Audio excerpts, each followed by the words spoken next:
Hi மக்களே, நான் Sheeba dream home கைட்ல இருந்து. தமிழ்நாட்டுல முதலீடு செய்யணும்னு முடிவு பண்ணிட்டா நமக்கு முதல்ல ஞாபகம் வர்றது சென்னை, கோவை தான். சரி, பக்கத்துல இருக்க தஞ்சாவூர் மாதிரி ஆன்மீக நகரம் இல்லனா கரூர் மாதிரி தொழில் நகரங்கள்ல இடம் வாங்கலாமான்னு யோசிப்பீங்க. ஆனா இப்போ ரியல் எஸ்டேட் ஜாம்பவான்களோட பார்வையெல்லாம் ஒரே ஒரு இடத்து மேல தான் இருக்கு. அது நம்ம திருச்சி. மத்த மாவட்டங்களை விட திருச்சியில ஏன் இப்ப முதலீடு செய்யணும்? அதுவும் பசுமை பகுதிகளில் ஏன் முதலீடு செய்யணும்? வாங்க பார்க்கலாம். முக்கிய காரணங்கள்: கோர் கான்டென்ட், வேகமாகவும் ஆர்வமாகவும். திருச்சியோட கிரீன் ஸ்பேசஸ் ஏன் தங்கமா மாறுது தெரியுமா? அதுக்கு 4 முக்கியமான காரணங்கள் இருக்கு. விலை உயர்வு. கான்கிரீட் காடுகளுக்கு நடுவுல பூங்காக்கள், மரங்கள் இருக்கிற இடத்துக்கு தான் இன்னைக்கு டிமாண்ட் அதிகம்.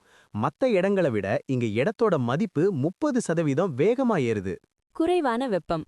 திருச்சி வெயில பத்தி நமக்கு தெரியும். ஆனா இந்த பசுமை பகுதிகள்ல மத்த இடங்களை விட 2ல இருந்து 3 டிகிரி வெப்பநிலை கம்மியா இருக்கும். இது உங்க கரண்ட் பில்ல குறைக்கும், நிம்மதிய கூட்டும். நிலத்தடி நீர். மரம், செடி, கொடி இருக்கிற இடத்துல நிலத்தடி நீர் மட்டம் குறையாது. தண்ணி இருக்கிற இடத்துக்கு தான் எப்பவுமே மவுஸ் அதிகம். வாழ்க்கை தரம். இன்னைக்கு இருக்கிற அவசர உலகத்துல அமைதியான சூழல், சுத்தமான காற்று, இதுதான் பெரிய சொத்து. திருச்சியோட காவிரி கரையோர வளர்ச்சிகள் இதை உங்களுக்கு கொடுக்கும். சோ, உங்க எதிர்காலத்துக்காகவும் உங்க குழந்தைகளோட ஆரோக்கியத்துக்காகவும் திருச்சியோட பசுமை பகுதிகளில் முதலீடு செய்ய இதுதான் சரியான நேரம். மத்த மாவட்டங்கள் வளர்ந்தாலும் திருச்சியோட இந்த கிரீன் இன்வெஸ்ட்மெண்ட் உங்களை என்னைக்குமே ஏமாத்தாது. இந்த தகவல் உங்களுக்கு பயனுள்ளதா இருந்தா மறக்காம நம்ம ட்ரீம் ஹோம் கைட் சேனலை சப்ஸ்கிரைப் பண்ணிக்கோங்க.